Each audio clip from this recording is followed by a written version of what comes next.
They bulldozed my great-grandfather's barn while I sat in a hospital, holding my daughter's hand as she battled cancer. They said it was an emergency demolition, for public safety. What they didn't say was that they timed it for when they knew I couldn't fight back. But here's what they forgot: my family built that lake they profit from. And buried deep in that rubble were documents giving me full control of the water system that feeds their multi-million-dollar resort. So when they used my daughter's illness to try and steal our land, I walked to the century-old dam valve my great-grandfather installed and shut it down. Their pools dried up. Their golf course turned to dust. Their empire collapsed. They tried to drown me in grief, but I made them choke on their greed. This is the story of how one father, one valve, and one legacy took down an entire HOA. You want to play hardball with water rights? Fine. Let's see how your precious lakefront resort looks as a muddy parking lot. That's what I whispered to myself as I stood alone beside a rust-covered century-old dam valve, the kind that groans when you turn it, like it knows the weight of its responsibility. This one? It didn't just control a stream. It fed the entire lake system that sparkled like a postcard in every brochure for Willowbrook Resort, the pride and joy of our little town. And more importantly, the cash cow of Karen Whitmore's multi-million-dollar short-term rental empire. 3 hours ago, while I sat in a hospital infusion room holding my daughter Emma's hand through another brutal round of chemo, they bulldozed my great-grandfather's barn. They didn't even wait for me to come home. They called it an emergency demolition for community safety. But what they really meant was, we're the HOA. We make the rules. You're in our way. They didn't know. They didn't know that my family built this entire dam back in 1924, stone by stone. They didn't know we still held the original easement. They didn't know that some things, like history, honor, and blood, don't vanish just because a self-important HOA president wants a prettier view for her rich vacation renters. And Karen Whitmore? That perfectly manicured dictator with her clipboard and fake smile? She just made the biggest mistake of her life. You don't bulldoze a man's legacy while he's in a hospital with his sick child. You don't tear down a barn built by hand and hardened by time. Not when that barn holds the soul of a family, and certainly not when that man has absolutely nothing left to lose. The smell hit me first. Diesel fuel. Fresh sawdust. And something else, something wrong. Something that broke my heart in two before I even turned into the driveway. Emma was slumped against the passenger window, her little knit hat slipping sideways over her bald head, exhausted from the chemicals burning through her veins. I didn't want to wake her. But when I saw it, I slammed the brakes. I just stared. A massive yellow excavator sat there like some smug, mechanical vulture. Its clawed arm raised high, motionless now, as if frozen in guilt. Around it was a mess, a chaotic pile of splintered beams, rusted nails, and torn tin roofing. All that remained of my great-grandfather's barn. My breath caught in my throat like a punch to the chest. My hands gripped the steering wheel, white-knuckled, as my knees buckled in the seat. Gone. Just gone. That barn wasn't just old wood. It wasn't just an eyesore the HOA wanted cleaned up. It was the heart of this land. My father, who passed away 6 months ago, had restored it by hand after his father passed. Every summer of my childhood was spent in that barn, helping him oil tools, stack hay, fix fences, and listen to stories about great-grandpa William, who built it in the middle of the Great Depression with nothing but grit and neighborly help. That place held everything we were. And now it was just wreckage. Then came a voice. Soft. Tired. But sharp enough to cut through bone. Daddy, where's great-grandpa's barn? Emma's voice was a whisper, but it felt like a scream in my ears. I turned slowly. Her eyes, sunken from the treatment, were wide with confusion and heartbreak. I'd promised her we'd fix it up together, once she got better. She wanted to hang lights inside and make it a healing barn, a place with animals and laughter and quiet where she and other kids could come after their appointments. I'd promised her. Promised Emma that once she got better, we'd restore that old barn together. It became our ritual during every hospital visit, a dream we clung to when the nausea, the fatigue, the endless tests and IVs made everything else seem unbearable. We talked about sanding down the old cedar walls, painting the doors bright yellow, maybe even putting solar panels on the roof so it could be self-sufficient. She wanted to turn it into her art studio, a place filled with light and color and hope. A healing barn, she called it. And now? Now it was just splinters and rusted nails scattered across the grass. A ruin. A memory already starting to fade under the weight of diesel fumes and bureaucratic arrogance. Those pieces, shattered timber, twisted sheet metal, old hinges, were like broken promises lying at our feet. I could still hear Dad's voice in my head, strong and clear, like he was standing right beside me. That barn holds our family's history, son. Promise me you'll take care of it. It was the last real conversation we had before the cancer took him, too. His hand had been weak, but his voice steady. His eyes fixed on mine. You're the last Sullivan, Marcus. You're all that's left. Don't let them take it. And I had promised. But now I stood in my driveway, staring at a smoking crater where our legacy had stood for 100 years. All it took was one afternoon. One cowardly act while I was away at the hospital, focused on saving my daughter's life. I'd failed him. Failed all of them. A sharp voice cut through my thoughts. You Marcus Sullivan? I looked up. A burly guy in a neon vest and hard hat jogged over from the street, clipboard in one hand, a thick envelope in the other. He didn't look me in the eye. Yeah, sorry about the timing, man. Here's your paperwork. He shoved the manila envelope into my hands like it was toxic and took a couple steps back, eyeing me like I might swing on him. Smart guy. Because I was this close to doing exactly that. The envelope felt heavier than it should have. Not in weight, in meaning. That dull yellow color, the tightly sealed flap, the Willowbrook HOA watermark peeking through, it screamed official. Like it had already decided my fate before I even opened it. Emma watched silently from the car, her tired head leaning on the window, eyes wide and haunted.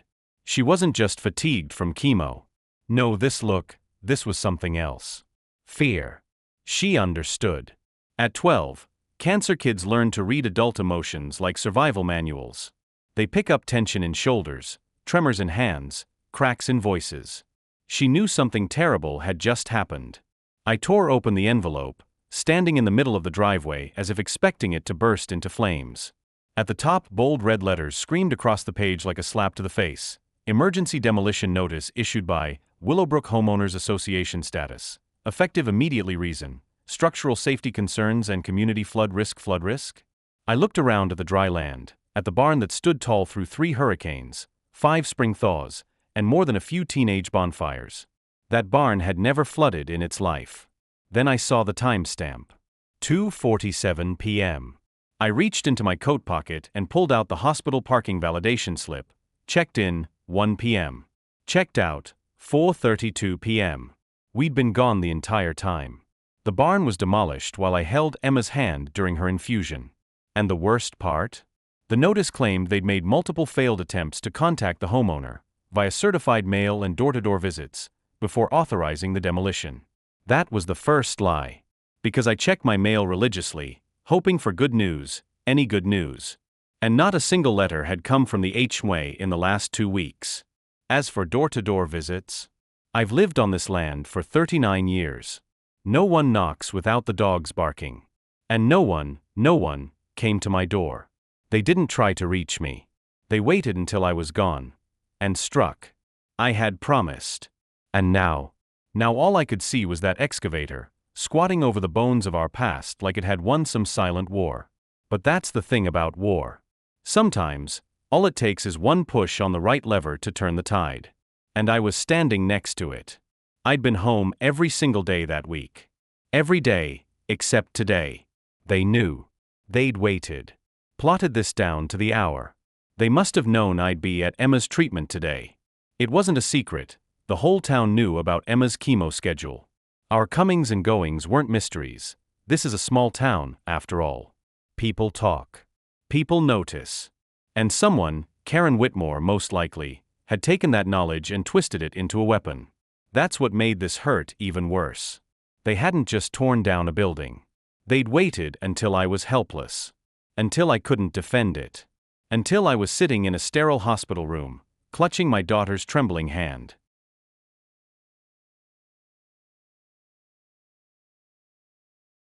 Daddy, did they take pictures first? Emma asked softly, almost too quiet to hear. I turned. She was out of the car now, standing unsteadily on the gravel in her sneakers, her little knit cap casting a shadow over her pale face. She already had her phone out, the screen glowing in the fading afternoon light. Even exhausted from chemo, Emma was thinking like a detective. She started taking pictures of everything. The demolition notice still flapping in the wind. The mess of shattered timber. The excavator's license plate. The debris field that used to be our barn. Always get evidence. That's what they say on those courtroom shows she loves to watch. The ones where wronged people fight back and win. Emma may have been weak, but in that moment, she was stronger than I'd ever felt. She understood what was happening. That this wasn't just property damage, this was an attack. And she was already pushing back in the only way she knew how. That's when I heard the voice, warm, urgent, breathless. Marcus. I turned just as Betty Chun came rushing across the street, moving faster than I'd seen her in years. Her silver hair was flying wild behind her, like she was 30 years younger. She looked furious and scared. "Oh honey, I'm so sorry," she gasped as she reached me. Her face was pink with emotion, her eyes glassy. Betty had lived on this street since the 1960s.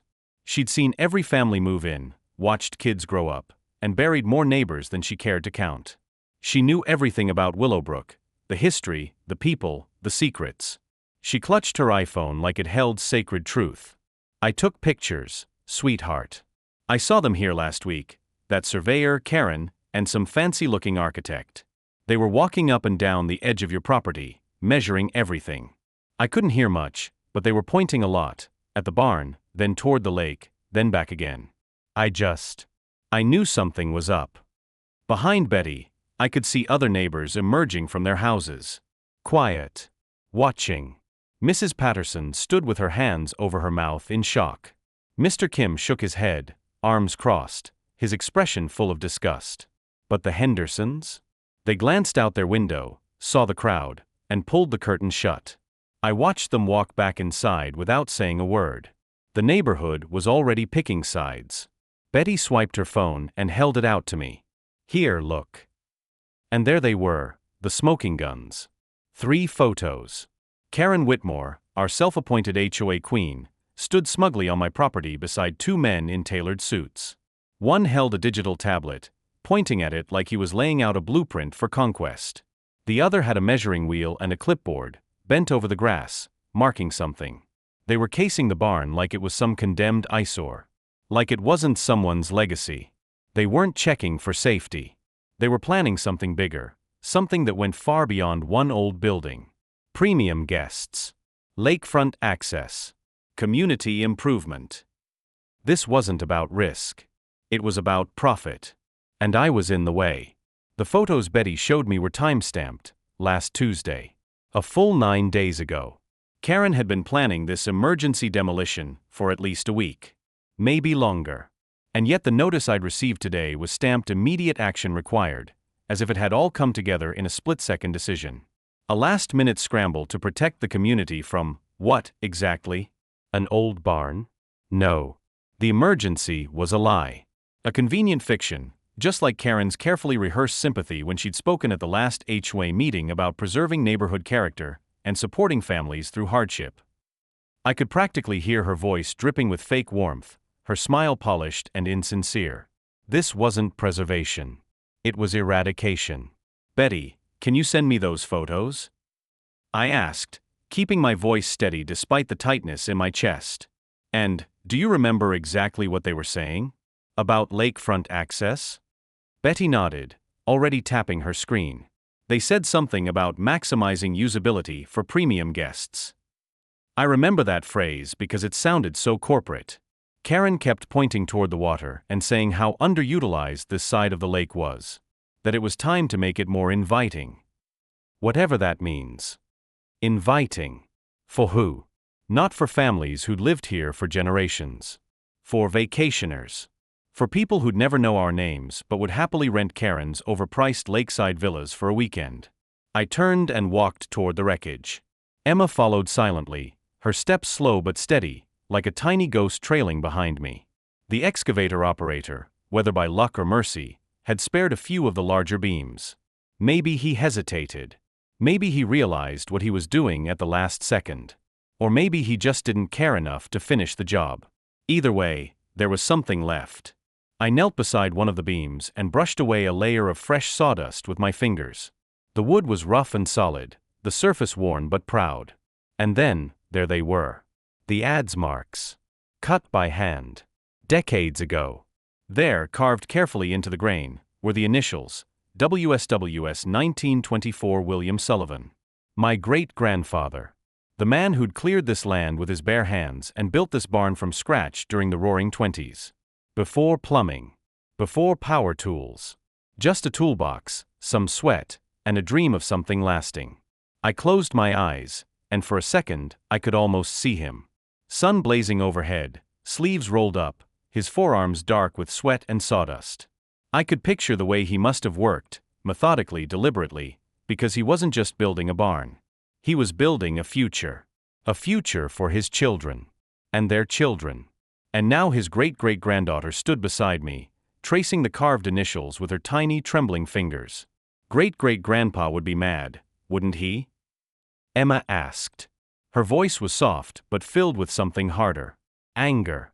Resolve. He built this for us, she whispered. And they just threw it away. I didn't answer right away. My throat tightened too much to speak.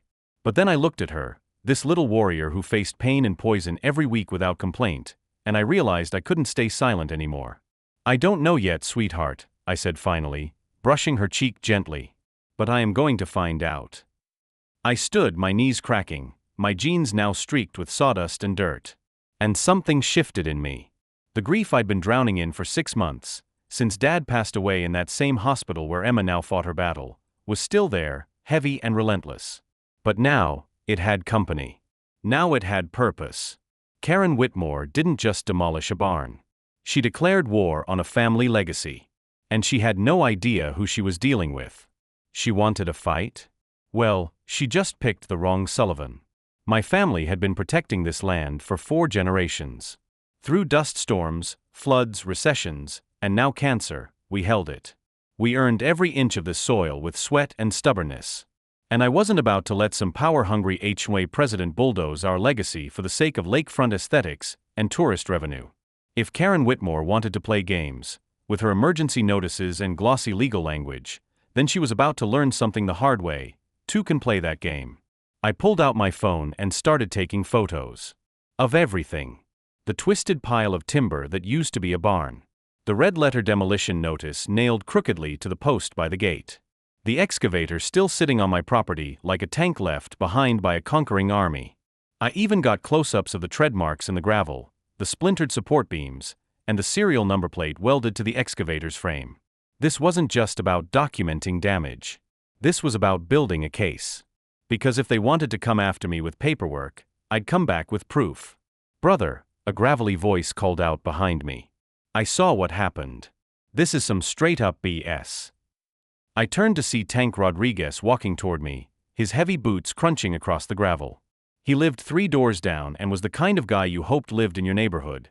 Quiet, dependable, and tougher than a $2 steak. Marine veteran. 3 tours overseas. Worked construction since the day he got back. You could feel the weight of experience in the way he moved. Calm, measured, and solid. He didn't say much, but when he did, people listened. Tank surveyed the scene with a contractor's eye. His jaw tightened as he stepped over a broken plank, bending down to inspect the damage like he was reading a crime scene. That was good timber, he said, almost to himself. Old growth. Dense grain. You don't just throw stuff like this away. He looked back at me, eyes hard. Someone paid real money to get this done fast. That's a serious rig, not your run-of-the-mill backyard teardown. You don't use a machine like that for emergency safety. You use that when you want to make a statement. Then he knelt down and picked up a long beam, running his hand across the snapped edge. Look at this, he muttered. They didn't just knock it over, they pulverized it. Split the support beams down the grain. They made damn sure you couldn't reuse the original material. He stood, brushing off his hands. This wasn't demolition. This was sabotage. This was personal. Behind me, Betty Chin stepped closer and gently squeezed my arm. There's something else, Marcus, she said, lowering her voice. I wasn't going to say anything, but after today, you need to know. I turned to her. Her expression was grim. Yesterday, I was watering my flowers and overheard Karen on the phone. She didn't see me. She was talking about Phase 2 expansion. Said something about needing to acquire the Sullivan property within 90 days, before summer peak season. She kept saying it had to happen fast. My blood ran cold. 90 days. Karen didn't just want my barn gone. She wanted all of it, the land, the shoreline, the house my daughter sleeps in. And the barn? That was just the opening move. I looked around. Some neighbors stood silently on their porches, watching. Some looked concerned. A few had already turned and gone back inside, curtains twitching as they slipped away, wanting to avoid the mess. The neighborhood was dividing. This wasn't just about boundary lines or HOA technicalities anymore. This was about something deeper, a test of what kind of community we were. Would we roll over and let greedy bullies tear up our roots for profit? Or would we stand up and protect what decent people had spent generations building? That's when Emma tugged gently on my shirt. "Daddy," she said. "What's that?" Emma's small voice tugged me out of my thoughts. She was pointing to something in the debris, half buried beneath a shattered beam and rusted nails. I moved closer, shifting broken boards aside carefully. And there, under the rubble, was a dented metal lockbox, scuffed but intact. The old green paint was peeling, but I recognized it instantly. It had once sat in the barn's tool cabinet, tucked away on the top shelf like an afterthought. I hadn't seen it in years. Somehow, it had survived the destruction. The lock had snapped open in the collapse. I hesitated for just a second, then lifted the lid. Inside were old photographs and documents, yellowed with time and smelling faintly of oil and sawdust. I pulled them out slowly, my hands trembling as I flipped through the contents. There were black and white photographs of my great-grandfather, William Sullivan, standing proudly beside the barn when it was first built. In one, he was shaking hands with a group of serious-looking men in suits.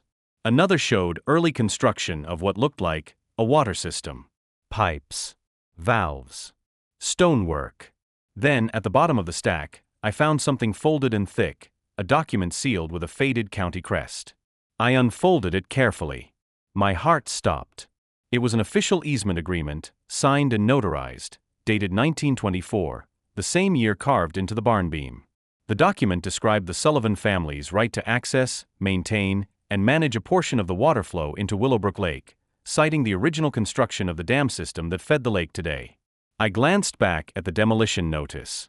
In bold, it read, "Immediate compliance with mandatory safety upgrades required. Estimated cost, $75,000. Failure to comply within 30 days will result in additional enforcement actions." $75,000. That was more than I'd earned in the past 6 months, not counting Emma's mounting hospital bills. Between doctor visits, medication, and travel expenses, we were just scraping by. Karen knew that. She counted on it. This wasn't just about tearing down an old barn, this was about financial pressure, squeezing me until I broke. But now, holding this document, I realized something. Karen Whitmore might have made a mistake. She was so obsessed with removing that barn, so eager to bulldoze her way through my life, that she overlooked what had been inside it. Hidden history. Legal power. And now, it was in my hands. "Come on, Em," I said, carefully tucking the documents back into the lockbox. "Let's go inside." She nodded, clearly tired, and I helped her up the front steps. Her hand felt colder than usual in mine. Lighter. Dr. Hernandez had warned us that the next few months would be crucial. The chemo was taking a toll. Her immune system was weak. The stakes were higher than ever. The last thing I wanted, the last thing I had room for, was a war with the HOA. But apparently, that's exactly what I was getting. Inside, I settled Emma onto the couch, covering her with a soft blanket and handing her the iPad she used to keep her mind off the pain. She gave me a quiet smile before curling up like a kitten and disappearing into her little world of digital art. Then I stood at the window, staring out at what used to be our barn. The demolition crew was packing up their equipment, satisfied.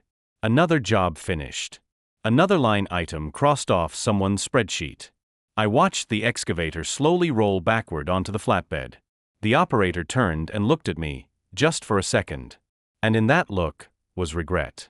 He hadn't wanted to do this. I could tell. He was just following orders. But he destroyed something irreplaceable.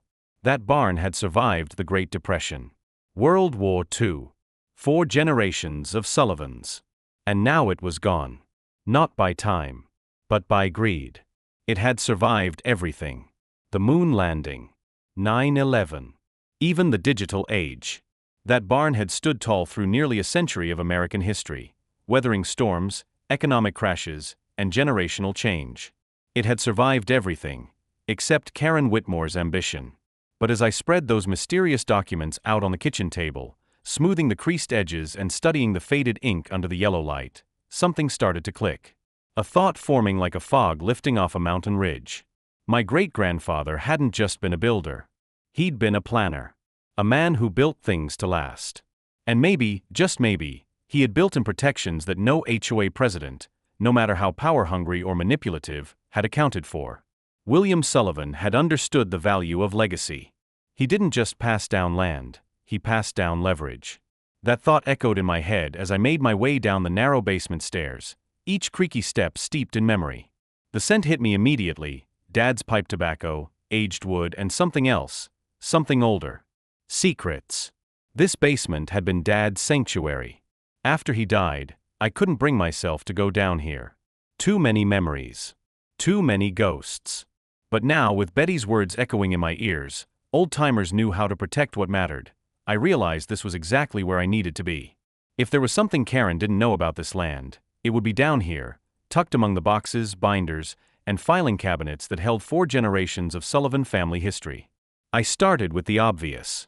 Labeled folders marked property deeds, tax records, insurance policies, household maintenance logs. Each one told the story of a family that had done everything right. No missed payments. No legal disputes. Steady, responsible ownership stretching back to 1924. But then, I saw it. A heavy, dust-covered metal box, tucked behind a stack of my old college textbooks. The kind of box that looked too ordinary to matter, unless you knew what to look for. The lock was old, rusty, but still intact. And I remembered. Dad had shown me this box when I was about Emma's age. I could still hear his voice, warm and serious. "Someday, Marcus, this will be important. You'll need to know what's inside." And the key. It was right where he'd told me it would be. Taped to the underside of his old workbench. My hands shook as I opened it. Inside, wrapped in oiled cloth like some kind of pirate treasure, were papers and maps so carefully preserved it was clear someone had known their value. The first item, a hand-drawn map, dated 1924, showing the entire Willowbrook water system. Every pipe, every valve, every channel from the dam to the lake, and from the lake to the surrounding properties. At the bottom, written in elegant ink, W. Sullivan, Chief Water Engineer. Willowbrook County Water Trust. But the next document, the second one, took my breath away. It was a contract. A legal agreement between William Sullivan and the County of Willowbrook, granting the Sullivan family perpetual water easement rights and emergency management authority over the entire lake system. It was signed. Stamped. Legally binding. And it named my great-grandfather, not just as a builder, but as the original water engineer and overseer of the Willowbrook Reservoir system. I sat back slowly, the box still open in front of me, my thoughts racing. Karen Whitmore thought she'd won. She thought the barn was the whole game. But she'd missed the real treasure. My family didn't just own land. We were the stewards of the water. The lifeblood of her precious resort. And I still held the keys. The contract was signed by the county commissioner, the state water authority, and witnessed by 3 prominent local businessmen whose names still appeared on street signs around town. The language was formal, dense, and old-fashioned, full of phrases like aforesaid heirs and eternal jurisdictional boundaries. But the meaning? It was crystal clear.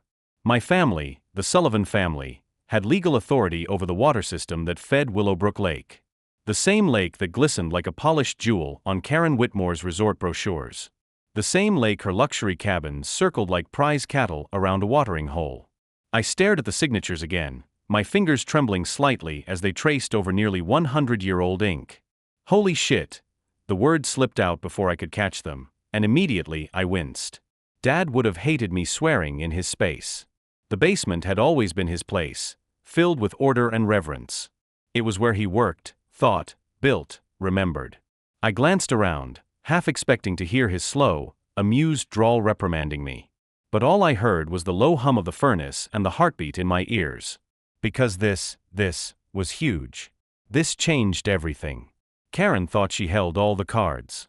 She had the HOA, the lawyers, the developers, and the demolition crew. But she'd been playing with an incomplete deck. And the card she didn't even know she was missing? Water. My great-grandfather hadn't just been a farmer with a nice plot of land. He was the chief engineer of the dam system that created Willowbrook Lake. The man had literally shaped the land and tamed the water. He didn't just build a barn, he built the entire Lake Karen's resort now depended on. And now, I had proof. I dug deeper into the box and found a third document, thinner, folded into careful thirds, the paper yellowed with time but still legible. It was a letter. Dated August 7, 1925. From the County Commissioner's Office. A formal thank you to William Sullivan for his continued and faithful service to the water needs of Willowbrook County, and more importantly, a confirmation, water management responsibilities and associated authorities shall pass to Mr. Sullivan's direct heirs in perpetuity. It even included a line about the emergency water control valve, stating that it was essential for seasonal flood control and community safety, and that it was to remain under exclusive Sullivan supervision. My barn was gone. My reputation in the neighborhood was hanging by a thread. But now I had the one thing Karen couldn't bulldoze: leverage. Footsteps echoed above me, followed by a familiar voice. "Daddy." Emma called out from the top of the basement stairs, her voice groggy. "What are you doing down there?" I looked up and saw her rubbing her eyes. She looked pale but alert, one of those moments where the chemo fog cleared just enough for her to stand on her own.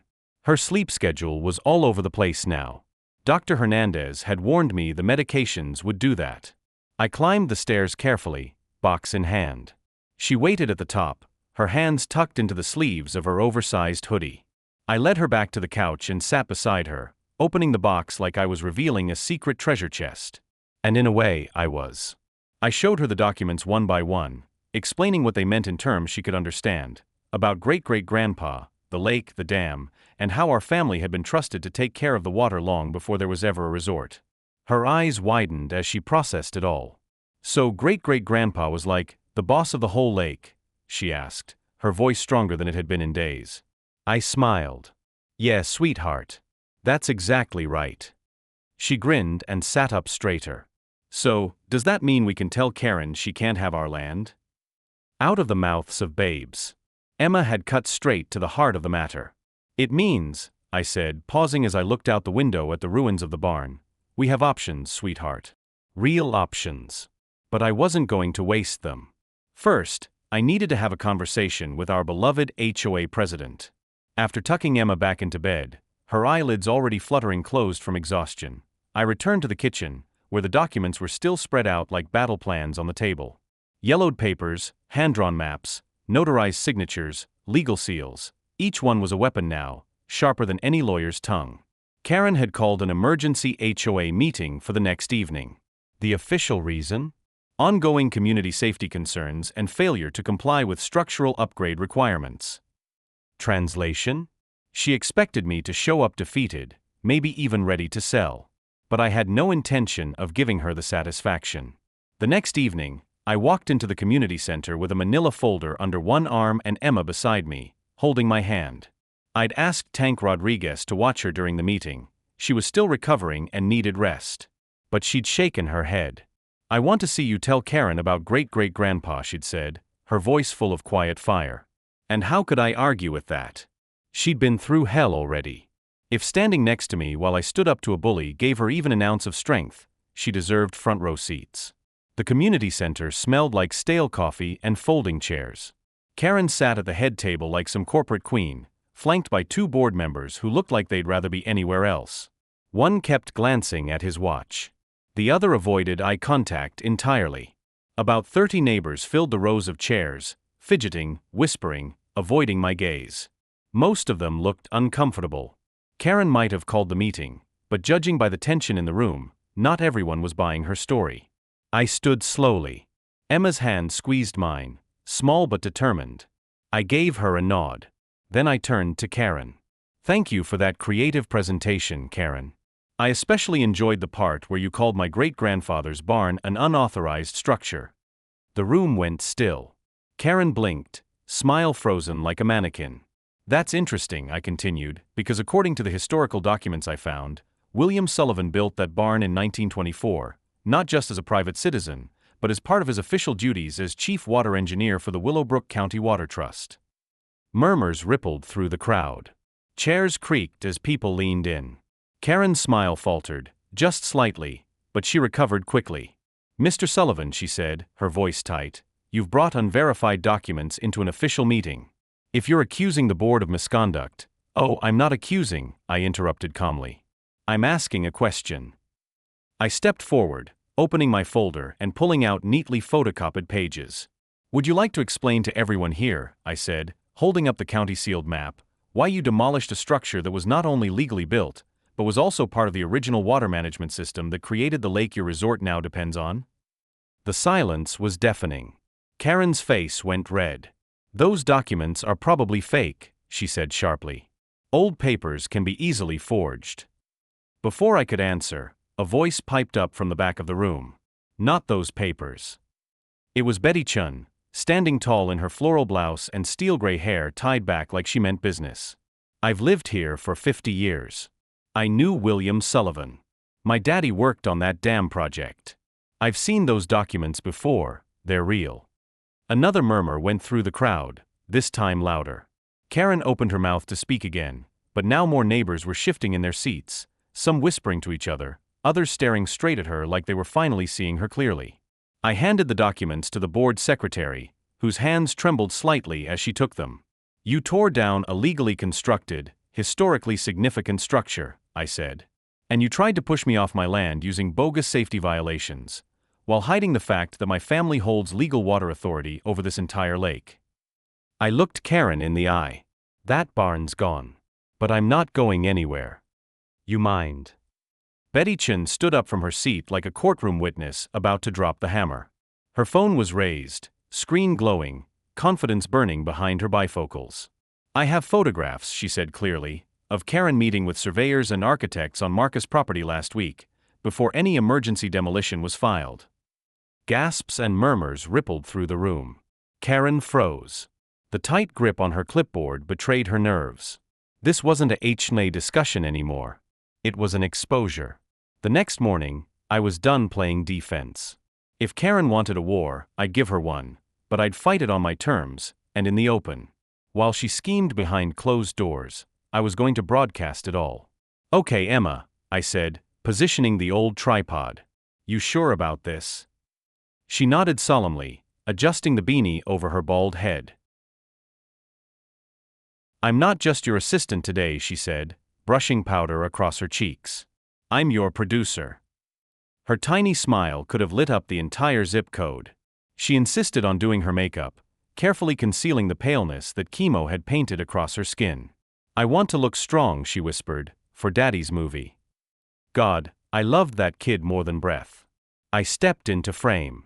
Behind me, the remains of our demolished barn rose like the skeleton of a once mighty beast, raw, jagged, and symbolic. Emma gave me a thumbs up from behind the screen. We were live. Okay, people, let's talk about water rights, and what happens when HOA presidents think they're above the law. I held up the yellowed 1924 documents, careful to keep them centered in the camera's view. My name is Marcus Sullivan. And 3 days ago, while I was at the hospital for my daughter's cancer treatment, the Willowbrook HOA demolished my great-grandfather's barn. They called it an emergency demolition. Said it was for community safety. But they didn't tell you what that barn really was. And they sure didn't tell you who my great-grandfather actually was. The viewer count ticked upward, slowly at first, then faster. Tank had shared the link. So had Betty, Rick, and at least 20 other neighbors who'd grown tired of Karen's iron fist politics. The comments exploded. Firecracker what? Fire exposing the truth. Speech balloon drop the docs, Marcus. Police Garlight name names. Pouting face who gave them the right. The power of social media was something Karen hadn't counted on. Because the thing about the internet? When you've got truth and a sick kid on your side, the world listens. I stepped closer to the camera, lowering my voice to a steady, commanding tone. William Sullivan, my great-grandfather, was the chief engineer who designed and built the entire water system that formed this lake. The dam, the piping network, the flood controls, everything. He held perpetual water rights, granted by the county, passed down to his heirs. I tapped my chest. That's me. Then turned to Emma. That's my daughter Emma, who's sitting right over there, looking gorgeous despite what Chemo's trying to do to her. Emma waved, cheeks flushed with pride, her smile strong and radiant. Her little fingers threw up a peace sign. The comments erupted. Red heart, she's a warrior. Flex biceps, stand tall Emma. House with garden, Sullivan strong. Fire, fire, fire, Karen's done. You could feel it. The tide had shifted. People didn't just love an underdog story, they lived for it. But give them a heartfelt story of a grieving father, a sick child, a shady HOA, and a bulldozed barn, and they don't just tune in. They rally. Now, some of you might be wondering, I said, glancing at the camera with a wry smile, why this matters to you. Now, some of you might be wondering, I said into the lens, why an HOA president would risk legal action just to tear down a historic barn. I paused for a beat, watching the viewer count climb past 9,800. Then, with deliberate calm, I pulled out Rick's flash drive, the one he'd handed me after the HOA meeting, with a whispered, "You'll want to see this." I held up a printout of the emails, bold, unfiltered, damning. "Let me read you something interesting," I said, unfolding the paper. "This is from an email exchange between Karen Whitmore and an unnamed investor group." I cleared my throat and began. Phase 2 expansion requires lakefront access. The Sullivan property is the key. Barn demolition is scheduled for Thursday during his daughter's treatment. Emergency clause gives us legal cover. I let it hang there. No commentary. No dramatics. Just truth, cold and sharp as a scalpel. The viewer count ticked over 10,000. The comments exploded in a blur of anger. Pouting face, that's a setup. Fire, this woman is done. Speech balloon, she planned it while his kid was at chemo. Police scarlight, time to call the county attorney. Broken heart, unbelievable cruelty. Karen had made a fatal mistake, not legally, not yet, but in the court of public opinion, she'd committed the unforgivable sin. She'd messed with a single dad. And his sick daughter. "So here's what I'm going to do," I said, walking toward the lake, Emma following with steady steps. I adjusted the camera angle to keep the shoreline in frame. We stopped near the old fence line, the invisible border where my property ended and Karen's resort began. In the distance, you could see it clearly. Expensive boats bobbing in the water, lakeside cabins trimmed in cedar and glass, and guests sipping wine from private decks, unaware their stay relied on a century-old water system. "Those water rights my great-grandfather secured?" I said. "They include emergency management authority over this entire lake system, including the flow of water to Willowbrook Resort." I let that sink in. "This place," I said, gesturing to the resort across the water, "runs on the system William Sullivan built. Pipes, pumps, runoff channels, all of it still anchored on my land." I turned back to the camera, letting the barn's ruins fill the background again, the perfect visual metaphor, destruction behind us, determination ahead of us. "I'm not going to do anything illegal," I said. "I'm not going to damage anyone's property. But I am going to exercise my legal rights, as the trustee of this lake's water system." "And Karen Whitmore?" I added with quiet conviction. "She's about to learn that actions have consequences." With that, I walked back toward the camera. Emma joined me. We stood side by side, just a man and his daughter, framed by broken wood and fierce resolve. Then I ended the live stream. Within 12 hours, the video had over 15,000 views and 847 shares. Facebook groups lit up with furious debates over HOA overreach, historic preservation, and local water rights. Someone had started a petition demanding Karen Whitmore's resignation. Another group organized a town forum for the upcoming week. The community wasn't just listening anymore. They were mobilizing. Karen's response came fast, a certified letter delivered by courier the next morning, sealed in an envelope so thick it could have stopped a bullet. The law firm? Hartwell and Associates, known around these parts for representing the kind of people who use threats instead of conversations. The letter opened with fire. "Mr. Sullivan, your recent online broadcast contains numerous false and defamatory statements." Then came the list. accusation of defamation, privacy violation, inciting community unrest, and the kicker: we demand you immediately remove the video and cease further commentary about Ms. Whitmore and the Willowbrook HOA, or face legal action. I sat at the kitchen table, letter in one hand, Emma curled up asleep on the couch, unaware that a war was now officially underway. They thought this threat would scare me. But they didn't understand. I had already lost more than anyone should. And I wasn't afraid of losing again. The letter demanded a public apology.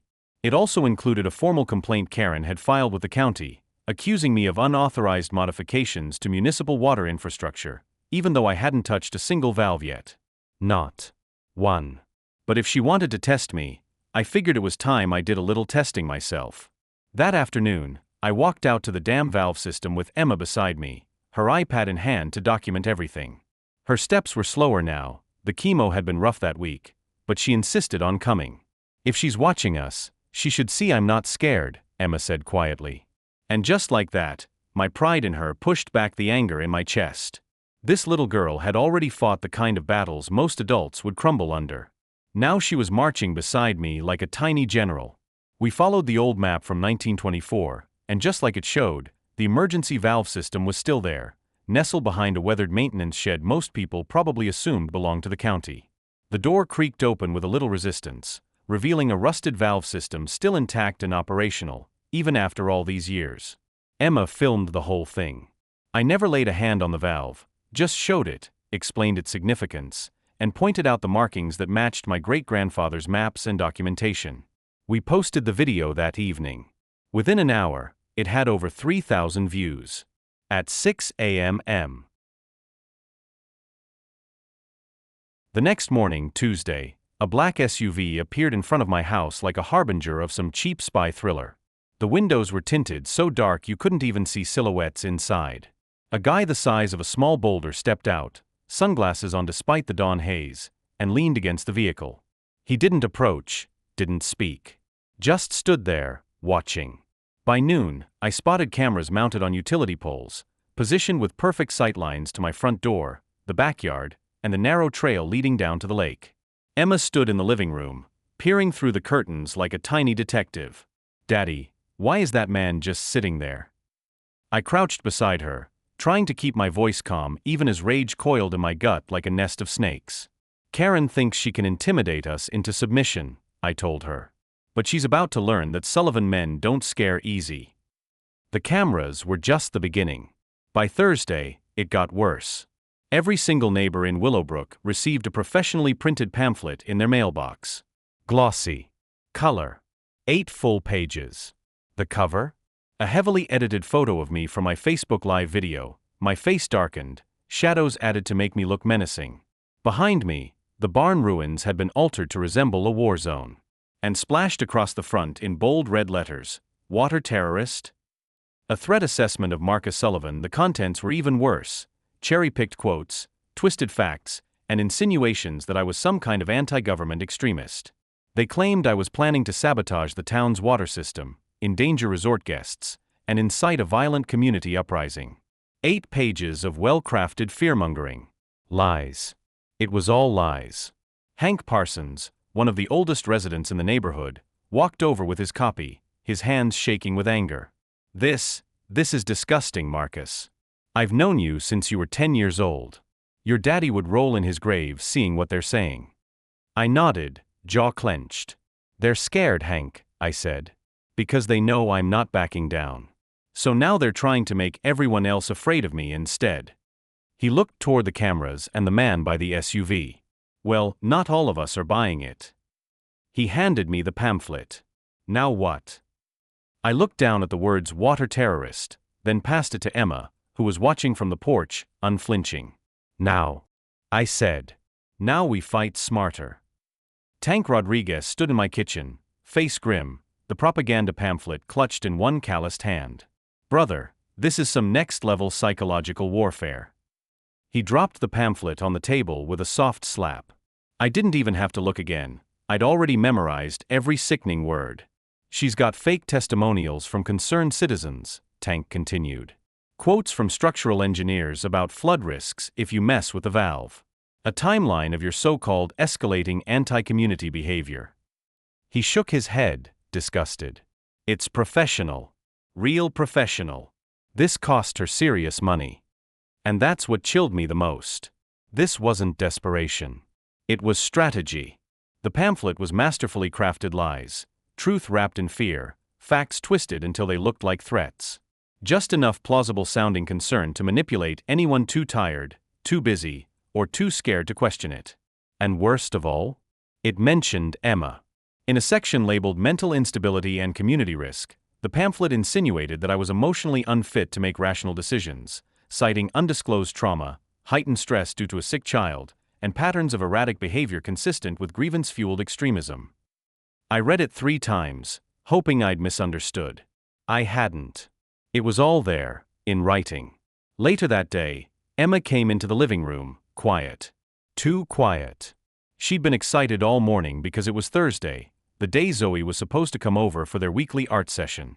They'd met in 2nd grade and bonded instantly over glitter, cats, and a mutual love of comic books. But Zoe hadn't shown up. Emma's iPad was still open on the couch. She'd called twice. No answer. Then on the 3rd try, someone finally picked up. Zoe's mom. I watched from the kitchen, trying not to eavesdrop, but when I saw the expression on Emma's face change, her posture stiffen, I knew something was wrong. After a few seconds of nodding silently, Emma said, "Okay," and hung up. She turned to me, lip trembling, eyes already full of tears. Mrs. Peterson said, "I can't play with Zoe anymore. Because you're dangerous." My heart cracked clean down the middle. I opened my mouth, but no sound came out. What could I say? Emma wiped her cheeks with the sleeve of her hoodie, voice small. Am I not allowed to have friends now? That was it. That was the moment Karen Whitmore made her biggest mistake. She didn't just attack my property. She didn't just smear my name. She went after my daughter's joy. Her social life. Her sense of normal during the most terrifying, vulnerable part of her young life. Something snapped inside me, not loud, not dramatic. Just a slow, controlled fracture. Like ice breaking under pressure. I knelt down in front of Emma, cupping her face gently. "Listen to me, sweetheart. Some people are scared of the truth. They're scared of standing up for what's right." She nodded slowly, still trying to hold it together. "Mrs. Peterson isn't a bad person," I said. "She's just scared. But we're not going to let scared people decide what's right. Or what's true. And we're definitely not going to let them tell us what kind of people we are." She sniffled, but her eyes met mine, and I saw it again. That same quiet fire. "Okay," she whispered. I stood up slowly, rage cooling into clarity. This wasn't about water. It wasn't even about the barn anymore. This was about fear. And control. And what happens when good people get bullied into silence? Karen Whitmore wanted war. She was about to get one. Right and wrong had never felt so blurred and twisted. That afternoon, I sat down with a steaming mug of black coffee, hoping to quiet my mind long enough to sort through the growing pile of documents. That's when I found it, tucked inside an unmarked envelope delivered with my daily mail. Karen's legal masterpiece. A 47-page petition to the county court, neatly printed on heavy stock paper, filled with color photographs, engineering diagrams, and legal citations. And every single page was a lie dressed in legitimacy. The petition wasn't just aggressive, it was surgical. Cold. Calculated. Crafted to convince a judge that I, Marcus Sullivan, was a stubborn obstructionist standing in the way of vital community safety upgrades.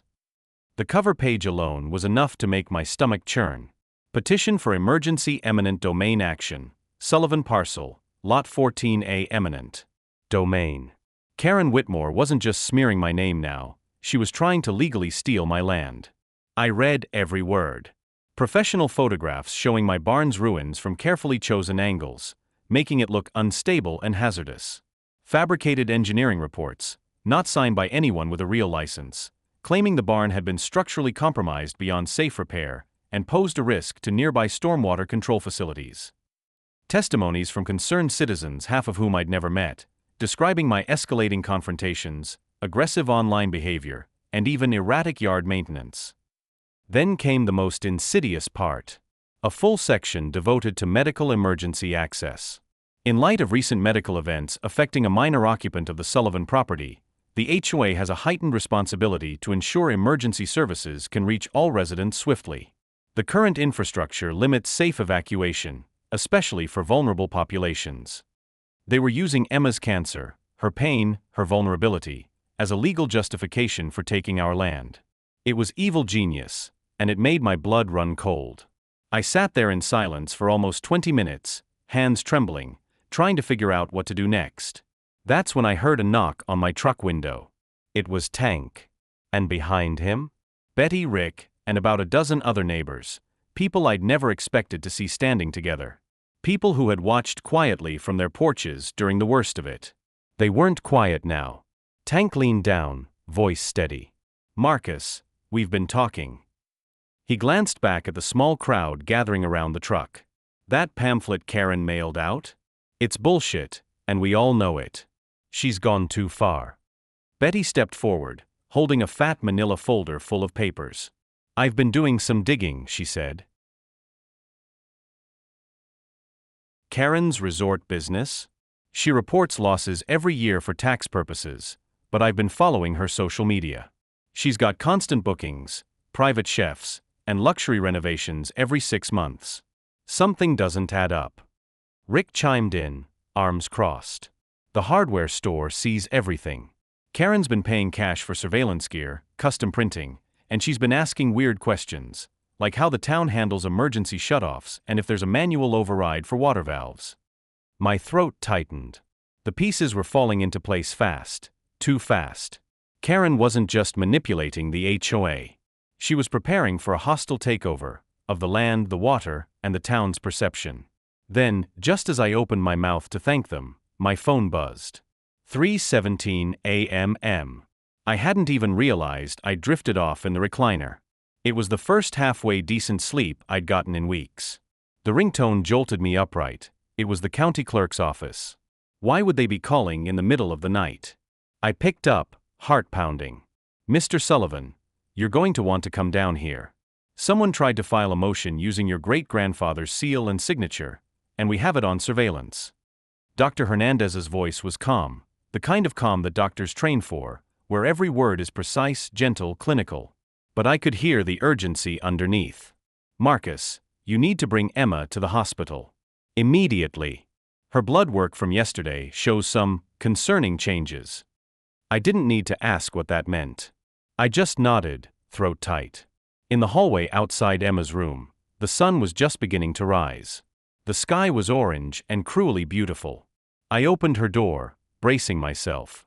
But Emma was already awake, sitting upright in bed with that strange, adult-like awareness only kids with chronic illnesses seem to develop. "Is it time, Daddy?" she asked softly. Not scared. Not panicked. Just ready. I swallowed hard and sat beside her. "Yeah, baby. It's time." The next 6 hours passed in a blur of white coats, beeping machines, and whispered conversations. Her white blood cell count had crashed. Fast. Hard. Her body wasn't fighting the leukemia anymore, it was surrendering. Dr. Hernandez told us that delaying the bone marrow transplant was no longer an option. "We're at a critical stage," she said gently. "It's not just a matter of preference anymore. It's a matter of survival."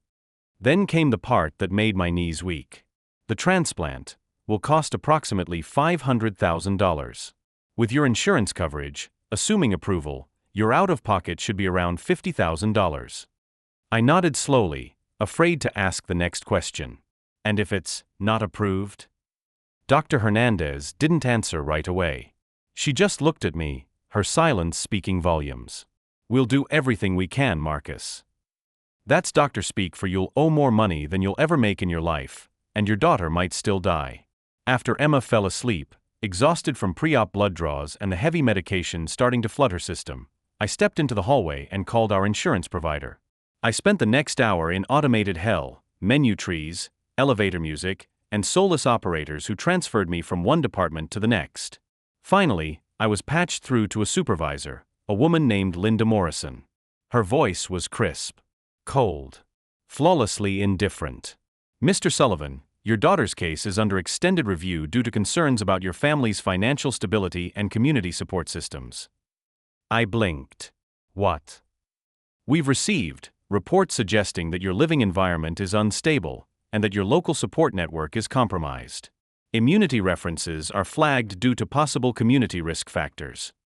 Her voice droned on, but I barely heard it.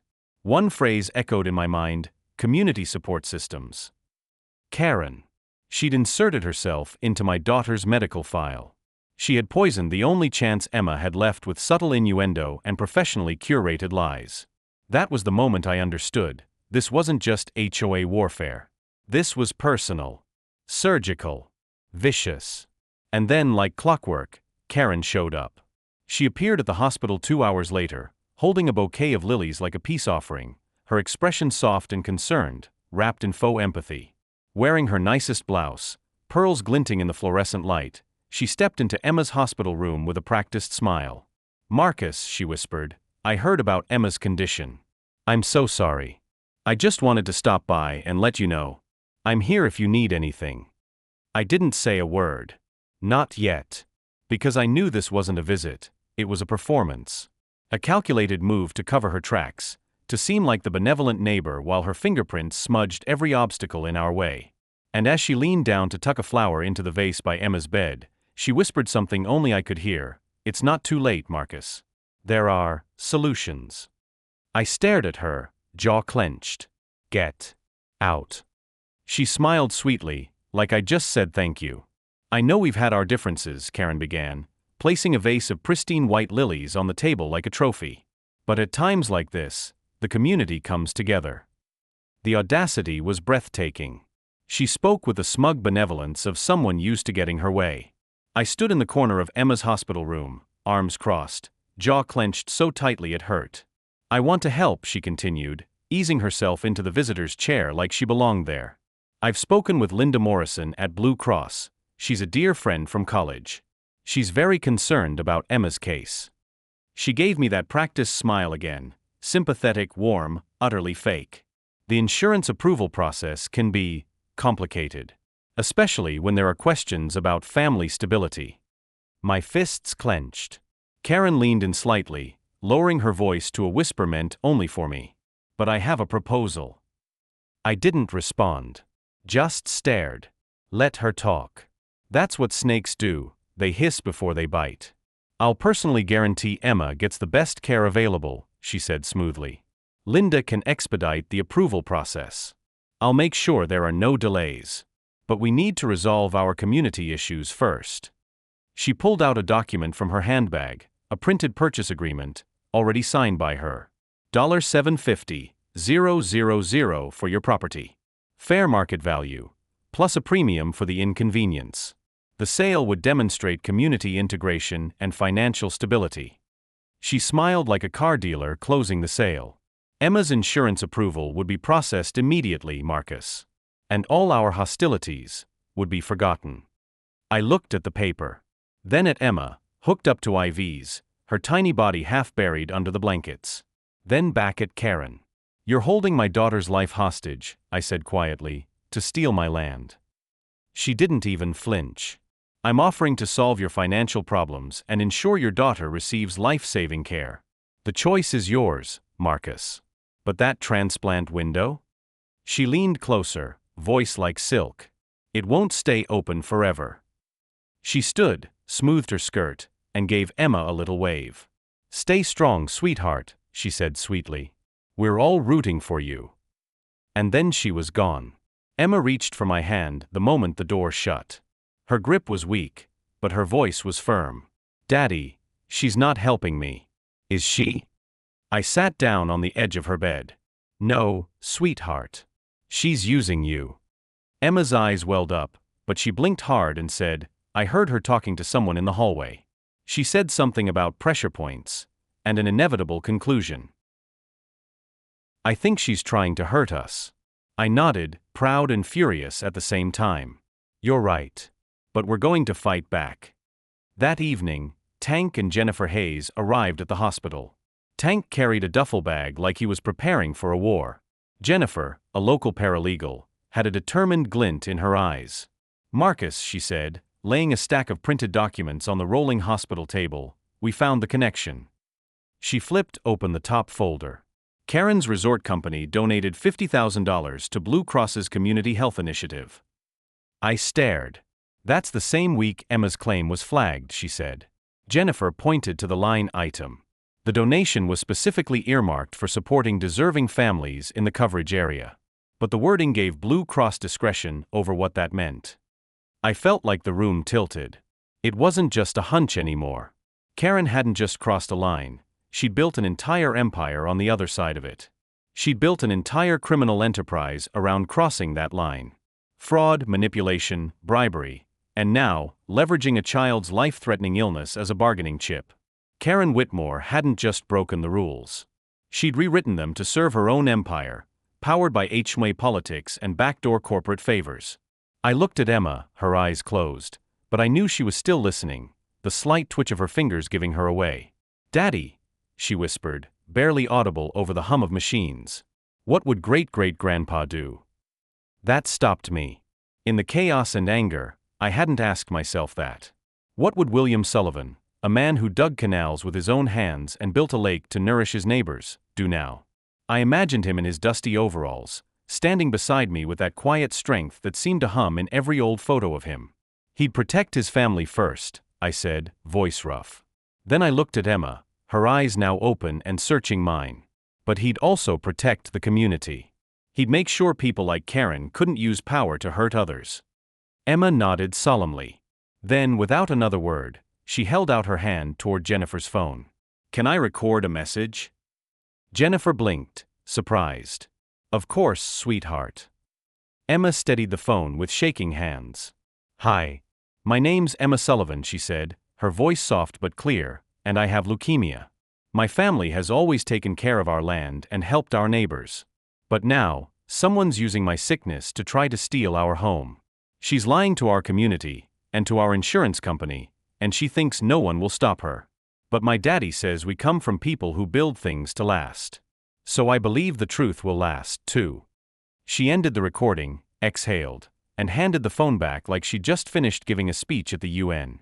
I sat beside her in stunned silence. That night, I didn't sleep. Couldn't. Her words kept circling in my brain. She's using my sickness to steal our home. I stared at Emma as she finally drifted into real sleep, her body still, surrounded by a forest of IVs and wires like some futuristic armor built to protect a warrior too young to carry her own sword. And something inside me finally broke loose. The grief. The fear. The exhaustion. It all crystallized into resolve. No more legal threats. No more polite emails. No more meetings. It was time for Karen to learn the lesson that every Sullivan was taught: you don't corner a man with nothing left to lose. The walk to the dam valve felt like a pilgrimage. I left the hospital just after midnight. Jennifer had offered to stay with Emma, and I trusted her completely. The air was heavy, the sky bruised with storm clouds, but I didn't care. My flashlight cut through the trees like a sword, tracing the same path William Sullivan had walked 100 years ago when he built this system by hand. The valve sat exactly where the hand-drawn map had shown, hidden behind wild shrubs, half swallowed by the land, as if the earth had tried to guard it. It was majestic in its simplicity. A massive iron wheel, corroded with age, yet still upright. Brass fixtures long turned green with time. The kind of design built not for convenience, but for permanence. I knelt beside it, brushing away a century of dirt and spiderwebs. My fingers traced the engraving beneath the wheel. WSWS, 1924 William Sullivan, Willowbrook System. This was the heart of the lake. The master valve. The sole source of the water that fed every home, dock, and lawn in Willowbrook, including Karen's glittering lakeside resort. I felt the weight of 4 generations in that moment, men and women who'd protected this land not just with deeds, but with honor. William had built this to be operated by human hands, not digital remotes. Because some things are too important to be left to automation. Like justice. And tomorrow, this valve would speak. Responsibility. The word rang in my ears like an oath. I gripped the valve wheel tight, my palms scraping against rust and aged metal. It resisted, as though it too needed convincing. Decades of corrosion had turned it into a stubborn relic, like a loyal old guard dog unsure whether it should still rise to defend the home. But Sullivan men don't back down. I tightened my grip and threw my shoulder into it, muscle straining as I forced the wheel to budge. It groaned, a deep guttural metallic sound that echoed through the forest like a warning. 1 inch. Then another. Grime cracked and flaked off like dead skin shedding after too many winters. My arms burned, but I kept going, not just out of anger, but because every single turn felt like a sacred act. A rite. A reckoning. I wasn't just closing off a water supply. I was sending a message. That family isn't for sale. That dignity can't be bulldozed. That a child's right to live will never be used as leverage. Each turn was for Emma. Each turn was for Dad. Each turn was for every neighbor Karen had threatened into silence. When the final turn clicked into place, the sound was pure, solid, and righteous, like a gavel in a courtroom finally landing with justice. The valve was shut. Completely. The silence afterward was profound. No water, no flow, no mechanical hum. Just the sound of wind whispering through the trees and my breath, heavy and shaking from the weight of what I had done. Karen's empire had just been unplugged. I stood there, hands on my knees, sweat beading on my brow, heart pounding. The stars blinked overhead like watchful witnesses. I could almost feel William Sullivan's hand on my shoulder, not condemning, not cautious, but proud. He'd built this valve to protect the community. Tonight, I was using it to protect my daughter. And by extension, every other person Karen Whitmore thought she could control with fear and paperwork. By morning, the consequences of my actions were on full display. Karen's lakeside resort looked like a crime scene designed by Mother Nature. The infinity pool, usually glimmering like a billionaire's bathtub, had dropped 4 feet overnight, exposing concrete stained with algae and time, a stagnant, greenish crater that looked like the fossilized remains of her vanity. Sprinklers clicked weakly across the now dry lawns, their little heads bobbing up out of habit before sputtering against air and silence. Water features, the crown jewels of Karen's luxury illusion, had become cracked fountains of embarrassment, trickling out brown-tinted remnants before going completely still. One of the landscapers paced the property in a panic, holding a hose like a weapon that had forgotten how to fire. Resort guests wandered the pathways, clutching coffee mugs and muttering to each other, some already on their phones demanding refunds. The once pristine illusion of wealth and control was crumbling by the hour, revealed for what it really was: brittle, fragile, and entirely dependent on the water system my family built. My phone buzzed like an angry beehive. 10 missed calls. 17 texts. Karen Whitmore had noticed. And she wasn't happy. By 9 a.m. my lawyer, a scrappy local named Paige Keller, who lived off the grid but came highly recommended by Tank, called with a voice full of suppressed laughter. "Marcus, I've just been informed that Karen Whitmore filed for an emergency injunction at 7:45 this morning. Her lawyer claims you are illegally disrupting a vital utility system and weaponizing ancestral infrastructure." Her words, not mine. I could almost hear Paige grinning. "I'll file our response by lunch. You've got the documents, the easement, the recordings, and, let's not forget, the moral high ground." I hung up and looked across the lake as the morning sun reflected off the drying rooftops and browning hedges of Willowbrook Resort. Karen had declared war. She just hadn't expected her enemy to be holding the master key to her kingdom. That morning, the sound of collapse wasn't theoretical anymore, it was mechanical. The golf course, once a lush emerald carpet that whispered luxury, now looked like the surface of Mars. The water hazards were no longer charming reflections of blue skies and wealth. They were cracked, desolate mud flats, where expensive koi flopped helplessly in puddles evaporating by the hour. And that infinity pool? Gone. Reduced to a green ring of failure and dead bugs. Guests were checking out in a mass exodus. Rolling suitcases scraped across what had been freshly paved walkways just 12 hours earlier. Children cried, parents cursed, and resort staff scrambled with dry hoses and bottled water. That's when the call came. 6:15 a.m. sharp. "You psychopath. You're destroying people's vacations." Karen's voice cut through the early morning stillness like a blender in a cathedral. "I'll have you arrested for sabotage." I stood in my front yard, coffee in hand, watching the rising sun paint the empty lake bed in shades of justice and gold. "You tried to destroy my daughter's life," I said calmly. "Now you know what it feels like when someone controls something you need. Turn the water back on immediately, or you'll what, Karen?"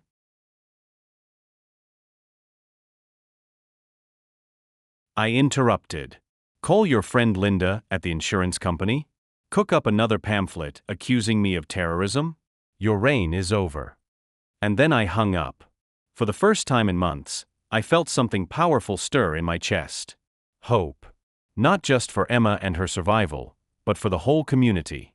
For the idea that truth, legacy, and love could stand up to money and manipulation. The next day, the county commissioners' meeting felt less like local politics and more like a courtroom drama that had captured the town's heart. People showed up early, not to beat traffic, but to witness history. The room was packed. Folding chairs, standing room only. Hallways lined with neighbors and strangers alike, all leaning in to hear what would come next. Jennifer had already launched the live stream, her phone propped up on a small tripod, capturing the crowd. Within 15 minutes, there were 8,000 viewers watching in real time. "This is it, sweetheart," I said to Emma, adjusting the lap blanket on her legs. She wore her favorite purple hoodie, the one with the embroidered sunflower she said reminded her of Grandma. She smiled at me, pale yes but proud. Fierce.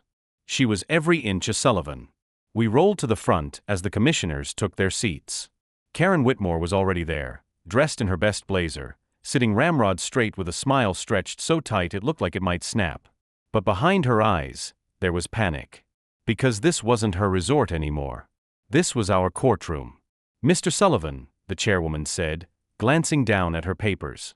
"You've requested to address the board regarding Item 7C, water rights and emergency demolition procedures?"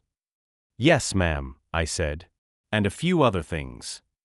I stood beside Emma, placed a thick folder of documents on the podium, and opened my remarks.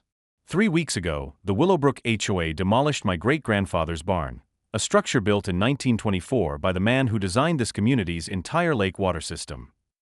They claimed it was for safety. But what they really wanted was my land. Because it stands between a greedy woman's resort expansion and the truth. The room went silent. I held up the easement documents, the map, the photographs, the county contracts, and finally, Emma's medical denial letter. Then I read aloud from Karen's email. "The barn demolition is scheduled for Thursday during his daughter's treatment. Emergency clause gives us legal cover." Gasps. Whispers. A wave of disgust rippled through the crowd like a sudden wind. "This wasn't about safety," I said. "It was about control." Emma looked up and said clearly into the mic, "She tried to steal my house while I was in the hospital." The room erupted. Emma adjusted her baseball cap with trembling fingers, the words Team Sullivan stitched across the front in bold navy thread. It had arrived the night before, a surprise from Tank's old Marine unit, who'd driven in from 3 hours away just to sit in the crowd and show their support. "I have to go, Daddy," she'd insisted as I helped her into the wheelchair that morning. "Great-great-grandpa would want me to be here." No argument could change her mind. She sat beside me now in the front row of the packed commission chamber, draped in a purple blanket and surrounded by strangers turned allies. Her eyes were wide but determined. Every breath she took seemed to rally the room. Then Karen Whitmore arrived.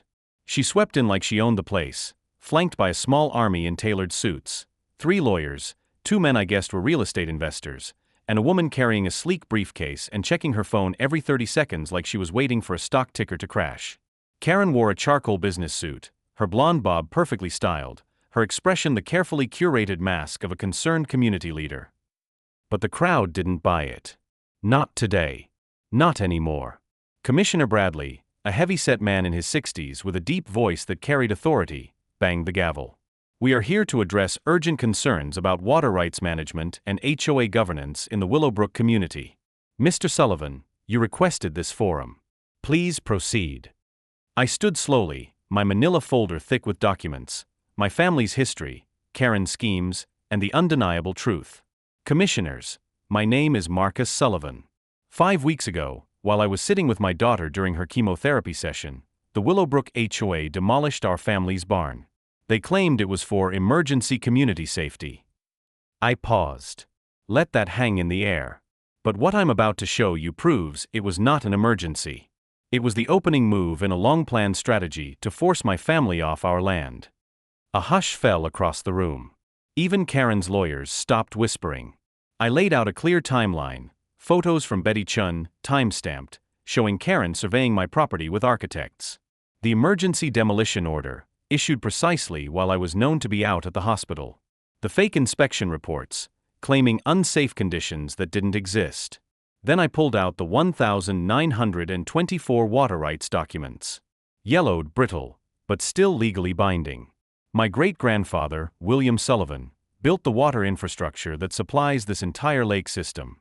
The county granted our family perpetual easement and management authority over that system, including the dam valve that controls the water to Willowbrook Resort. A few murmurs. Someone gasped when I held up the hand-drawn map and the signed county contract with a wax seal still visible in the corner.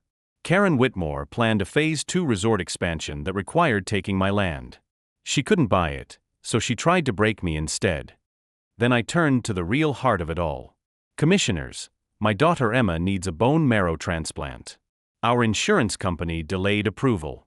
We now know Karen Whitmore has been in contact with executives at Blue Cross, discussing whether our family meets the criteria for community stability.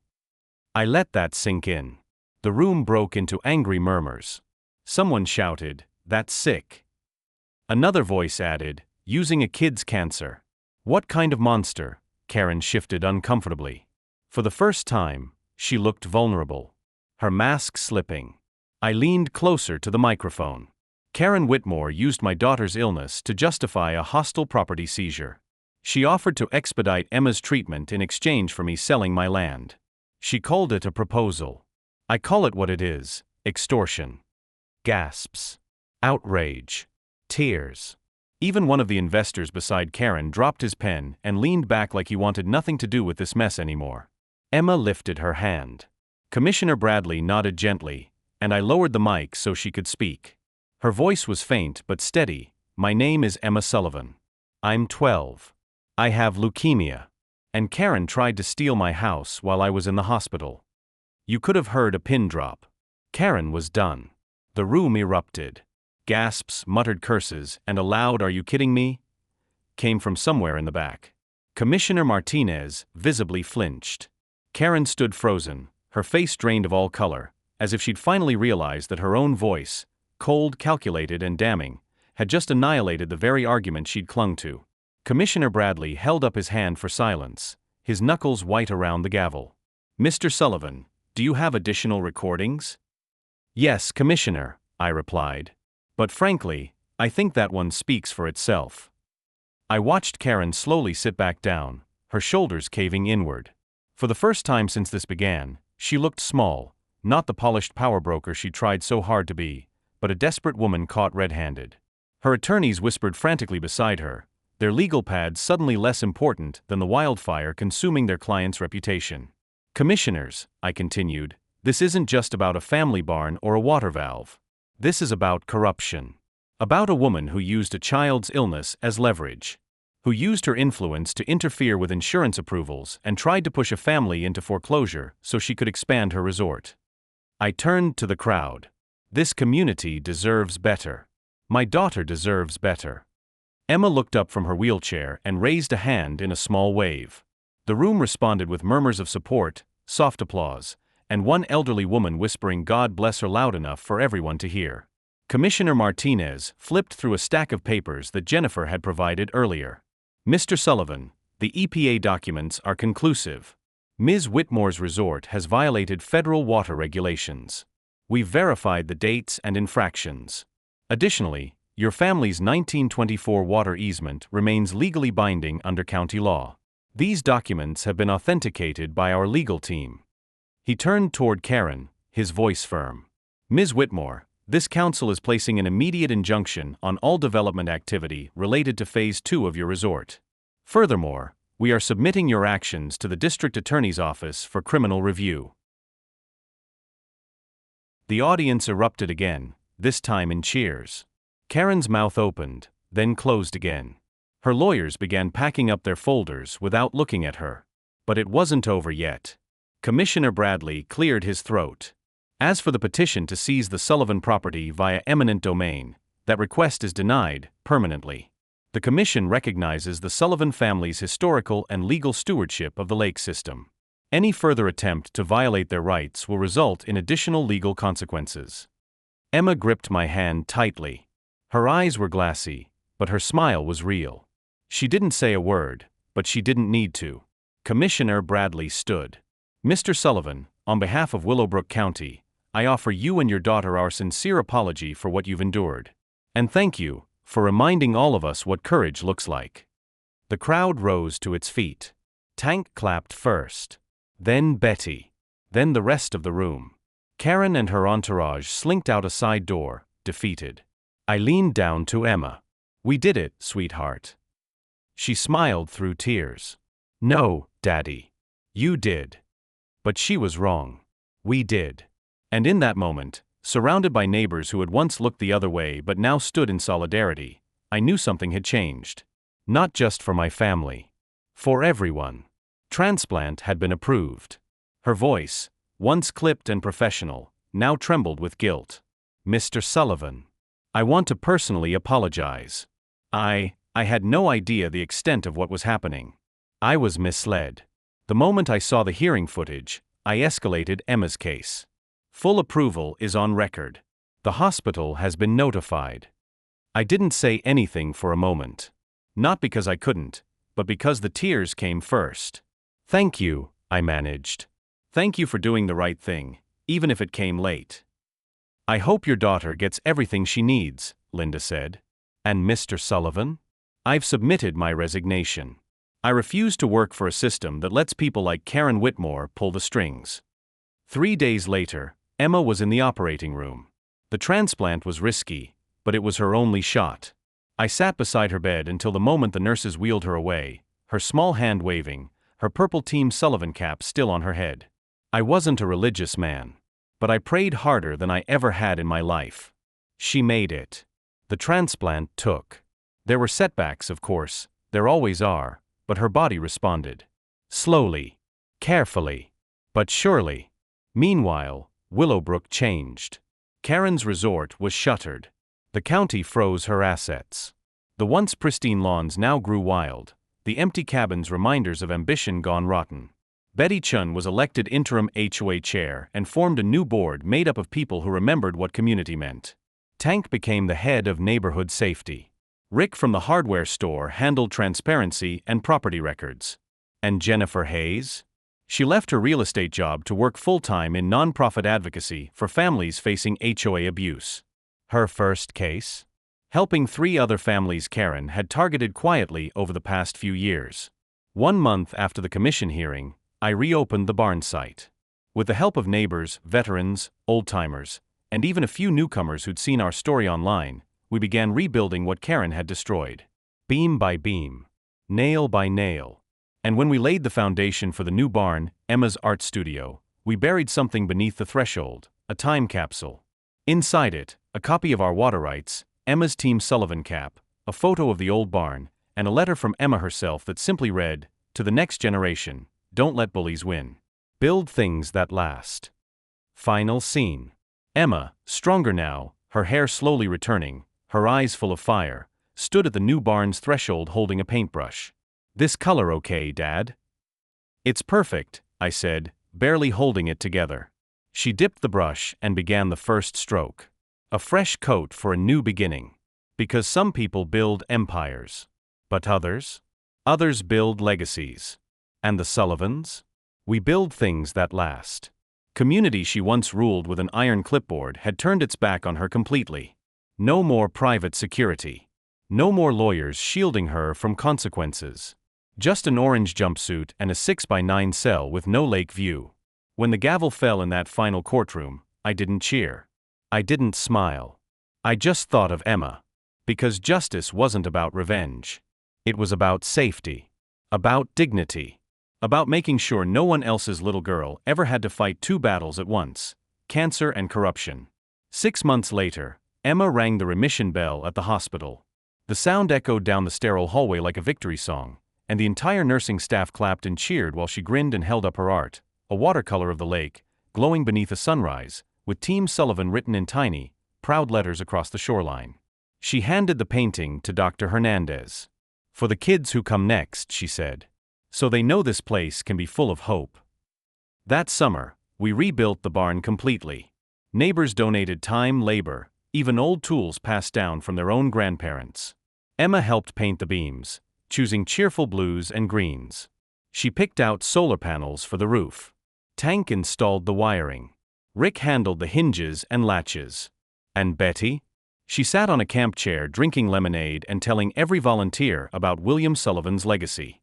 By the time the barn was finished, it wasn't just an art studio. It was a symbol. 1 year to the day after the demolition, we held a dedication ceremony. Emma stood on a makeshift stage in front of friends, family, and neighbors, some of whom had once believed Karen's lies, now standing shoulder to shoulder in solidarity. "This barn is more than wood and nails," she said into the mic. "It's proof that kindness is stronger than cruelty. That truth can survive even when people try to bury it. And that great-great-great-grandpas never really leave us." The lake sparkled behind her. Restored. Clean. Full. Managed now by a rotating group of elected water trustees who met monthly in the rebuilt barn. No more corruption. No more manipulation. Just neighbors, finally working together like William Sullivan had always intended. As the crowd applauded, I stood off to the side, hand over my heart, tears blurring my view of Emma's proud little face.